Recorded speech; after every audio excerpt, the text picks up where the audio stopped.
So karon mao ang children dedication. Zach Ismael A. Arquero and the younger brother Zion Luke A. Arquero. Atong pagablihan ang pulong sa Dios sa Proverbs 22 verse 6. Praise the Lord. Train up a child in the way he should go, and when he is old, he will not depart from it. Yes. Importante kaayo ang atong pag-train sa atong mga kabataan. Sa dalan nga angay nilang pagalaktan. Para kung sila matigulang na, dili sila mopahawa gikan niini. Unsa man daing dalan nga gikinahanglan pagahimuon sa paggiya sa mga ginikanan ngadto sa mga anak. Of course, ang dalan nga gitudlo sa buhing Dios nga mohatod kanato sa walay kinutuban nga kinabuhi. Hinumduman nato duha ka dalan ang ania dinhi sa kalibutan. Dalan nga adunay kinutuban sa kalipay, sa kalinaw, sa kinabuhi. Og paghuman ni ana musumpay ang kamatayon nga mao ang ikaduhang kamatayon sa linaw sa kalayo. Og ang dalan sa kinabuhi nga mahuman ang atong kinabuhi dinhi sa kalibutan, sumpayan kana sa Dios sa kinabuhi nga walay katapusan digto sa iyang gingharian. Balo naman ta ang gingharian sa Dios way kinutuban. Ang tanan nga makasulod dinha wala poy kinutuban. Kabalo naman taon sa nang impyerno, mao nang dapit nga putol tanan kalipay sa mga makasasala dinhi sa kalibutan ug wala na sila'y ikalipay pag-abot sa panahon. Mao bitaw na ikaduhang kamatayon kay patay ang tanang maayong privilege. Mao na sa atong kinabuhi. Actually ang impyerno, this is not meant for anyone. Ang impyerno dili na gikinahanglan. Dili na ingon unsa pa man nga giandam na sa Dios para kang kinsa, para sa anghel, para sa tao. Pero nganong nahitabo ang impyerno? Tungod na sa kasuko sa Dios, kalagot sa Dios, sa mga tao, sa mga malulunda nga dili mo ila sa iya. Dili mo subay sa iyang kabubuton, dili mo subay sa iyang dalan. Mao bitaw na samtang mga bata pa, ikaw ginikanan itudlo na sila sa ilaha ang dalan sa buhing Dios. Now, unsa na to pagtudlo sa atong mga anak sa dalan nga angay nilang pagalaktan para ugaling matiguang sila. Di na sila mopahawa sa kaluwasan. Dapat kita ginikanan mulakaw sa dalan nga angay natong itudlo sa atong mga anak. So kita nga mga ginikanan, kita ang unang mulakaw sa dalan nga diin asa nato agakon ang mga anak nato sa maong dalan. Ang pinaka-effective nga mulidta og mga bata, ikaw ang manguna muagi sa maong dalan. Pero kung ang atong kabataan tudluan nato sila sa saktong dalan nya pagdagko na, mulihis gani sila, di na nato na panubagon. Kay samtang bata pa sila, ato silang gitudluan sa maong dalan. Pero pagdagko na gani nila, labi na nang mo edad na og 18 above, legal age na. Ug asa na sila musimang, asa na sila padulong, wa na tay panubagon dinha. Choice na sa atong mga anak. Pero ang importante na buhat nato ang atong obligasyon as a parents. Praise the Lord. Anak na. So, tanawa si Abraham. Si Abraham naghatag og saad sa Dios kaniya sa eternal blessings. Gusto ni Abraham uban ang iyang mga anak nga maka-benefit ni ana. Di ba na mga companies din his kalibutan nga dagko?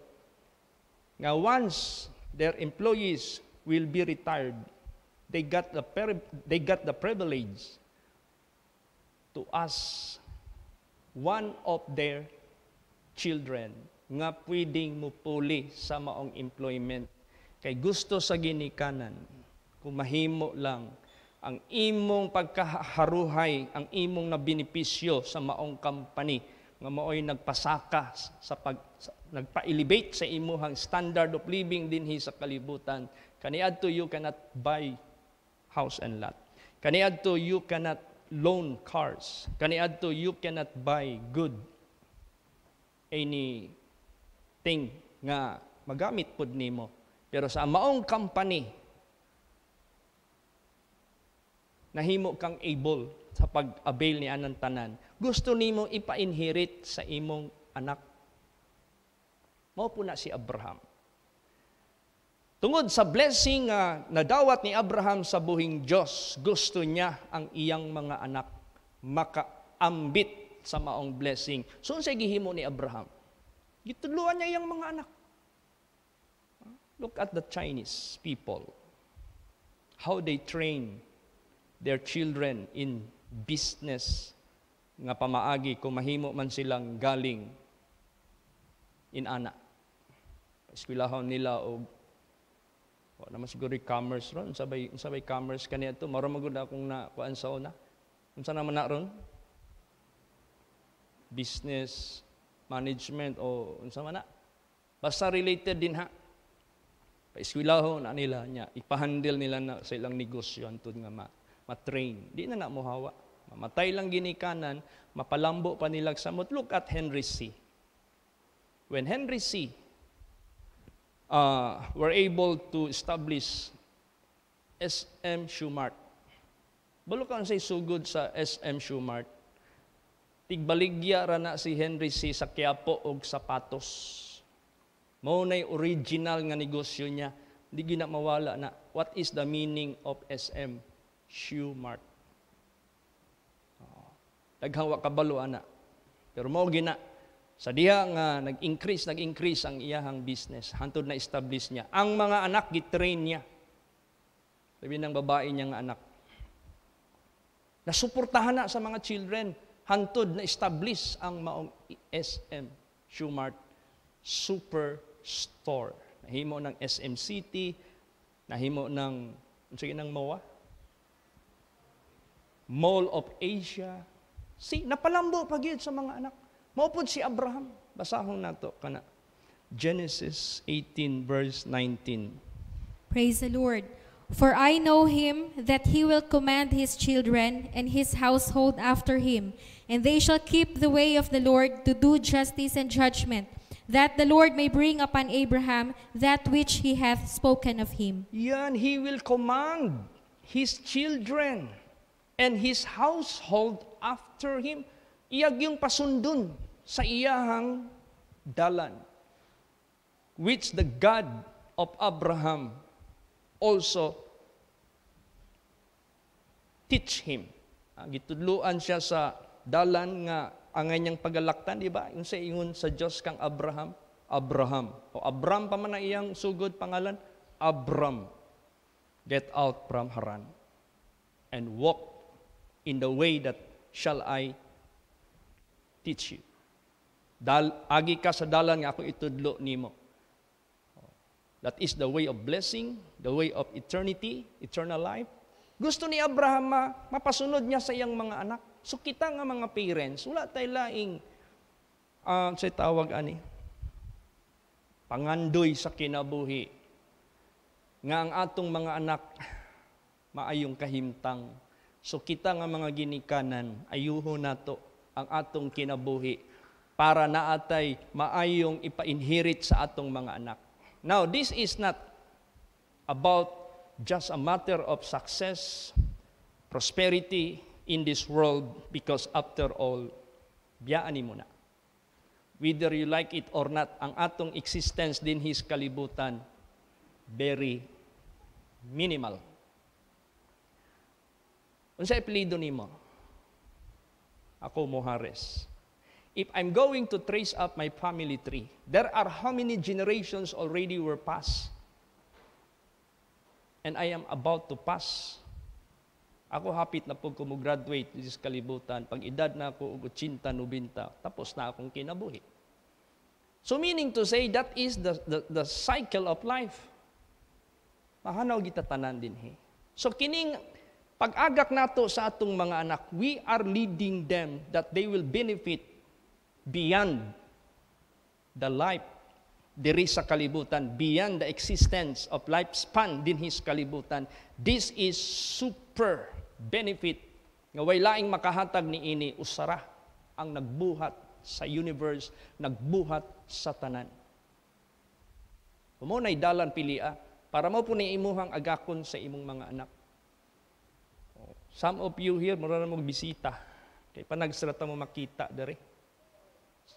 Tingala gani ko. Pagtanaw na ko sa inyong mga anak, uy,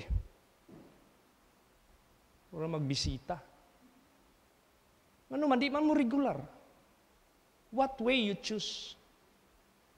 Unsay dalan yung gipili sa inyong kinabuhi. Moabot ang panahon magkapamilya gihapon mo. What kind of way you choose para pag mga naka mo upoy imong pasundon sa imong mga anak. So gikinahanglan gayod. Ayaw gyud imis ang dalan nga gitudlo sa Dios kang Abraham. O ayaw imis ang dalan nga gipasunod ni Jesus sa atong tanan. Ingon na bayadaan na si Lord Jesus, ako ang kahayag din his kalibutan, kinsa mo sunod nako dili mo lakaw sa kangit-ngit kundi adunay kahayag sa iyang kinabuhi. What do you mean of that? Gusto ka maglakaw sa kangit-ngit? After mahuman ang imong kadiyot nga kinabuhi, magmata ka dito sa impyerno, mo na kangit-ngit. Gusto ka maglakaw nga adunay kahayag? Huway kangit-ngit gayod sa imong kinabuhi, sunda si Kristo. Mahuman imong kinabuhi din his kalibutan. That is not death. That is just sleeping. Because God will awake those nga nagsunod din ha kaniya o magmata ka sa kahayag nga wala na'y katapusan. So, so kamo magmantiayon. Una gid ang lalaki mo pakita gid og ligong baruganan para ang asawa mo support sa bana. Ayuha gid pag-ayo. Dili na ulitawo ang ginikanan. Naanak kay pamilya. Awita uban mga magmantiayon mag-inawayay. Kay say piling ulitawo ang mga lalaki, sige, lakwat siya sa mga kauban nga mga ulitawo. See, unsay mahitabo, maneglect nimo ang imong pamilya. Ikaduha ang inyong spirituality. Ayaw gyud pasingita ang kaaway. Ayaw gyud. Kay dili lalim ang dalan nga gitudlo sa Dios kanato. Lakta, lakwa, lumakaw ka din ha, pasunda imong mga anak. Para kung tiguang na sila. Kanang matiguang na itong mga anak, do you think naapatadari? Oh. Wala na tao eh. Do not expect magdungan ta sa mga anak kung katiguang, magsabay ta. Una, magid ta. Pag tiguang na sa atong mga anak, wala na tadari. Pero naatay na pamana nila nga dalan nga gitudlo sa Ginoo nato. Mabitaw ni ingon si Lord Jesus. I set before you two things, life and death. Unsay gi-recommend sa Dios? Nag-recommend ang Dios og pilian yung kamatayon? Wala. Niingon ang Dios, choose life. Pilian niyo ang kinabuhi. So muna sa atong kinabuhi, it is our choice. Choice nato ang atong mahimong laktan nga dalan dinhi sa kalibutan. So be careful of choosing the road, no? Bantay ta sa dalan nga atong pagalaktan. See to it that way is which God recommended. Dalan sa Dios. Pagkamatarong, pagkabalaan, pagkamatinumanon sa iyang tingog, pagkamasimbahon, pagkamaalagaron dinha sa iya, pagkamatinumanon, may nadlukon dinha sa atong buhing Dios. Maunay dalan. So, nay warning ang Dios dinhi sa atong tanan. Basahon nato. Deuteronomy 4:9. Praise the Lord.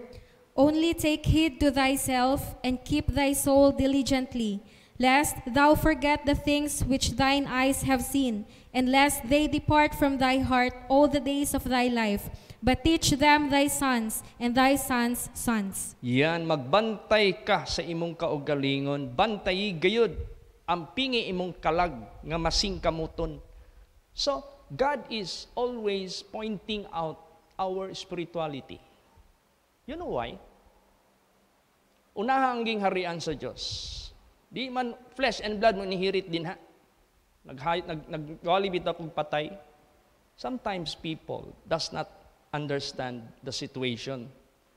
Muna mo gawa sa baba sa mga pamilya sa namatyan, muingon sila di na ako kaya mawala siya. Di ko ka move on nga mawala siya sa akong kinabuhi. Because they lack understanding. Muna yung mga statement sa mga taong wa kabalo unsay tinuod. We need to die. We must need to die. But God gave us device that the banish will not be expelled from Him. Nganong mga gikinalan man ta mga matay? Because it is not the flesh and blood will inherit the kingdom of God, neither corruption will inherit incorruption. Murag rocket. Look at the rocket. Let's say this is the rocket. Ang iyang destination is Mars or Moon, no? Di naman na bag-o ng Mars ug Moon kay na-explore naman na nila. Nana diri sa ground. Pag take off ana magsiga-siga ng lubot kalayo. Kining size na ni.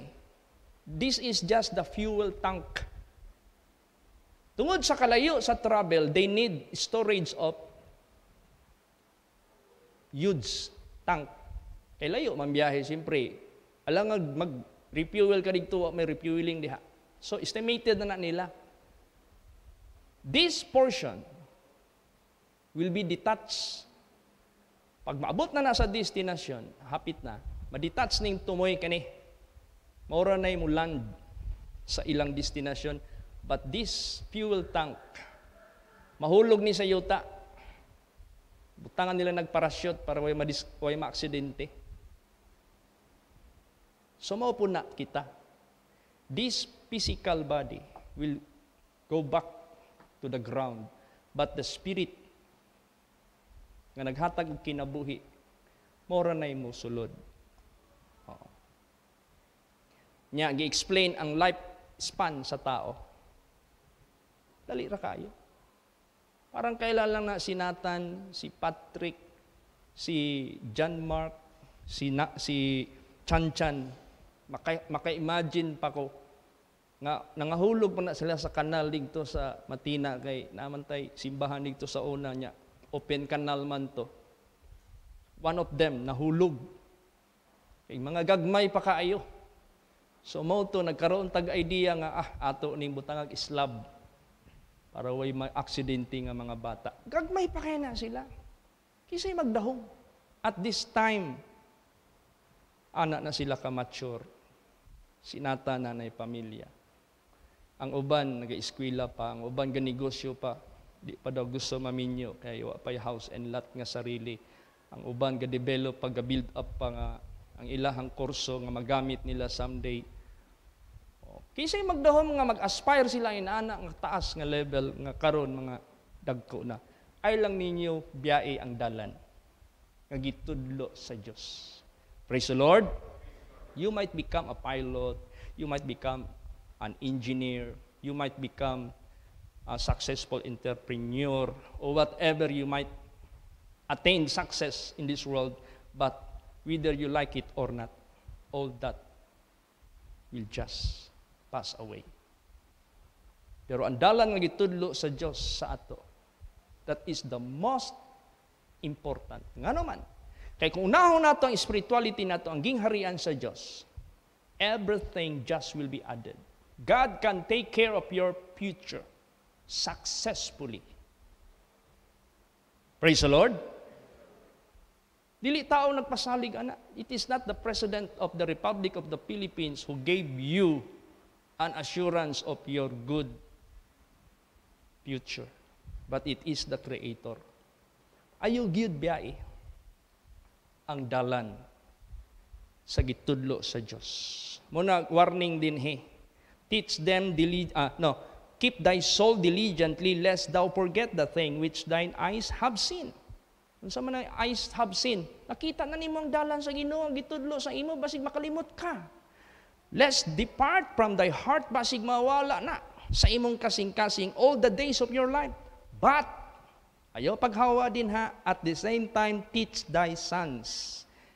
And tama gyud sons kay mga lalaki man teach them thy sons and thy sons. Ako, kung magdahom na ako'y apo. I was teaching my children when they were still young. Karon dagko na sila. Kung dako na ni akong apo, paintulot ni Jesus buhi pa ko.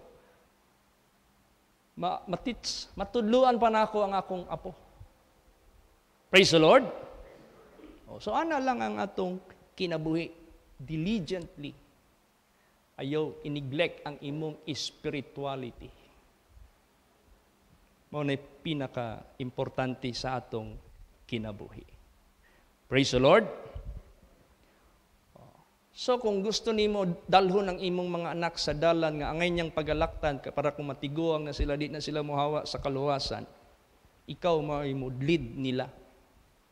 Asa man nimo na dalon imong mga anak para matudloan sila sa isaktong pagtudlo sa dalan sa Ginoo, dalan sa Dios.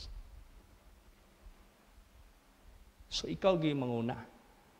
Basahon nato na. Ephesians 6:4. Praise the Lord. And ye fathers, provoke not your children to wrath, but bring them up in the nurture and admonition of the Lord. Yes. There are some cases between father and son. Sometimes there are fathers who are provoking their children unto wrath. And this ought not to be done. Dapat di mahitabo sa imong kinabuhi. Unsa man ang mga ginikanan nga provoking children unto wrath. Magpabadlong ang ginikanan mismo. Anong masuko man sila? Kung makita nila daog-daogon ang ginikanan, sukol pa nagpinatyanay ng mga bata kung dili nimo na mahalo nimong asawa. So, there are some fathers who are provoking their children unto wrath. So, ikaw, palanggay mong asawa. Para palanggaon ka sa imong mga anak. Do not provoke your wife. Vice versa, do not provoke your husband. Kay ang children, very sila, keen observant. Grabe na sila mag-observe. Una, tanan, masulbad, ayaw separate sa dalan sa Ginoo. Ako, I never thought that I will come to know God in my life. O kung magdahom ana, nahimong blessing sa ako ang holy place. Gi-invite ko sa akong igagaw si Sister Edith. Because before, I was planning to be an altar boy in a certain parish church in Davao City. But it so happened, pag-apply na ako dito nga mosulod ko og altar boy, the priest, wala diha. And the following Sunday, mo to naimbita ko ni Sister Edith na first impress ko sa Word of God nga gihatag ni Pastor Samuel Alcapre. Digto, na-enlighten ko ang dalan sa Diyos na ablihan sa akong presensya. O diri ko nakat-on how to become a good husband. Diri ko nakat-on how to be faithful boyfriend to a girlfriend. Diri ko nakat-on how to be faithful as a single man. Diri ko nakat-on how to become a good grandfather. Tanan dinhi sa Bible. Praise the Lord. And I feel so blessed. Kay my instructor is God. He will never fail me. And I am going to benefit His eternal riches, glory. Lahat na. Muna best nga way. Nga atong laktan, nga atong ipainhirit sa atong mga anak. Ayaw na pagbanjing-banjing din na kayo matsambahan ganita. You can never know when dying will come sa atong kinabuhi. Kaysa rata mamatay. Do not fail it. Tatanaw ang pulong sa Diyos. Straight kayo ni musulti. While you hear the voice of God, harden at your heart. Because when you are already dead, you can never hear anything. Di na. So, habang buhi ka, ayaw paghihangi mong kasing-kasing, kay matsambahan gani ka. Delikado. Muna, I was saved at the age of 16. Since then, by the grace of God, and onward, di na ko mo separate sa akong nakita nga dalan nga gitudlo sa Diyos sa akong kinabuhi. At first, the impression from my family, from my barkadas, from my classmates, from my acquaintance, negative. But we are not born to please man. We are born to please God. Praise the Lord! Wa ta gianak para pahimutan nato ang tao, gianak ta para pahimutan ang atong buhing Diyos. Pero from time to time, as the years go by, nabaliktad ang tanan. Nahimo na hinoon. Na proud sila sa akong life. Being servant of God. Kanabi itong mag-reunion me. Salamat ta kay naatay pastor nga classmate nga nahimong pastor nga mulid sa ato. Oh. Sa una, unsa man ang ilang impresyon sa ako, natingkuling na nas chito. Nauna lang, we are not born to please man. We are born to please our Creator. Ano yung atong hinumduman? Praise the Lord. So, kanang dalan, ang ginatudlo sa Diyos sa imong kinabuhi, ayaw pag do not linger. Ayaw paglangan-langan. Grab it, regardless what age. Kung na backslide man ka, natumba man ka, forget the past. Because the opportunity is still open for everyone to avail that path. Kamu hatod yun na sa imo. Sa presensya sa Diyos sa iyang gingharian. Ug dinhi sa yuta, you have a very good life. Praise the Lord. Mao ginay pinaka the best sa tanan. So, bring them up in the nurture and admonition of the Lord. Ang imong mga anak dalha digto sa pag-nourish, counseling, sa unsang counseling of the Lord. There is simbahan. Ang tayo Sunday school. We have so many Sunday school teachers here, the young people especially, who has the wisdom and knowledge how to teach children to become a good person. Dala niyo mga bata. Kay maabot ang panahon ka na si Zion, sayon na makakaton sa pulong sa Diyos. Praise the Lord. Si Zach to yun na. Nga makatoon sa pulong sa Diyos. Di na mo depart. Karon na pa na sa inyong bukton, gukod-gukuron man na ninyo, kay magdagandagan na sa maabot ang panahon, mubehave na naglingkod diha. Oh, who was Shekinah before? Magdagandagan na diri, mga way buot, karon choir member na. Baptize sa baka Shekinah? Wala pa day. Pero perform na din yung singing, representing the singing among the children. Siya na yung nag-lead. Isa kayo magdahong. Napakabilis po ng takbo ng panahon. When I was 16, my first time sa holy place, now, what age I am? Unsa nang edad na ako? 54 na. Time has gone. Di na mo mahibaluan. Inani na dahi takaron. Praise the Lord. Ana. So, ang word of God is accurate, perfect. Last verse. Kaya kung matudloan nato na atong mga anak, Mubarog na gani na sila, mupadayon na sila sa ilang sarili. So kita pod nga mga ginikanan, maningkamot po ta, kay basing mabiyaan ta sa atong mga anak. Sige, basahon nato. 2 Timothy 3:15. Last verse na ni. Sige. Praise the Lord. And that from a child thou hast known the holy scriptures, which are able to make thee wise unto salvation through faith which is in Christ Jesus. Bulahan ang mga bata, while they were still a child, they were able to know the scripture, which is able to make them wise unto salvation. So ikaw ginikanan, kung imo nang naagak imong mga anak sa holy scripture, nga maoray makaluwas pod kanila. Kita pod nga mga ginikanan, alam nga magsilalay gusto mo agtog langit, nya kita mo agtutag impierno. That is unfair. Ningkamot jud ta. Let us continue in the things which thou hast learned and hast been assured of. Wailain ang pulong sa Diyos. So to God be the glory. I'm so happy na dalhon na nila ang ilang mga anak to be presented unto the Lord.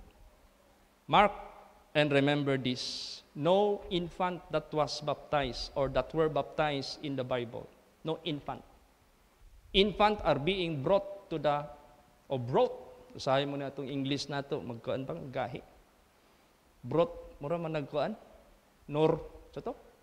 Nor cubes. Infants are being brought, no? Ginadala na din sa temple. Ginakarga na sa mga priest to be presented unto the Lord. It is the responsibility of the parents to perform that. Sa una, 8 days pa lang gina-circumcise na ang mga bata sa Bible. After the purification, dalho na nila. Nagani ko'y nakuan na na-dedicate, di na nako makarga. Ano man? Dagko naman kayo. But that is still accepted o ma-accept pa na sa Diyos kay naa pa sila sa minorities nga edad. May na lang gina inyong mga anak. Di pa na siguro manipa o unsa din ha. Praise the Lord. Anak ni Leslie, abigyan na ako maglikot-likot. Pag-alsa na ako, behave good kayo siya. Si Christoph, no? Perting behave ba? So, I don't know ning duha. Kay dili ginako ni makaya kontrolon pagkarga. Ginikanan na lang gyud mo karga, ilihans na lang nako sila. Pero kung ma-manage pa nako sila, much better. Praise the Lord. Kaya next time kamo nga mga mantiayon, mga anak na gani si Mrs., ayaw na ninyo paabta pa o mga dagko na sila, no? As much as possible. So, inatuluan gyud ta sa Dios how to choose road or way. Mao ya atong pilion, pasundo nato atong mga anak.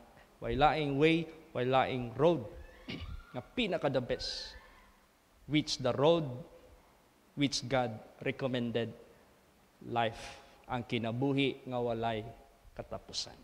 Praise the Lord. Dili na kinabuhi dinhi sa yuta. Ano ana lang jud kapur ang Dios, mauray ma-offer niya sa ato. Perting gamayang kinabuhi. Tanawa ang Bible. Methuselah lived 969. Let's say this is the level of 1,000. Methuselah dere almost 1,000. Ana. Kung mabuhi ka og 500 tungaan ni dere. Wa na may mabuhing taong 500. Kung 250 dere. Wa na may mabuhing 250 karon. Saan ito pagtunga sa 250? Of course, 125. Dire. Huwag na mabuhi. Ang 125, tungaong nato na pila? 72 and a half. Dire na. Mau na yung lifespan. Mau na sa atong kinabuhi.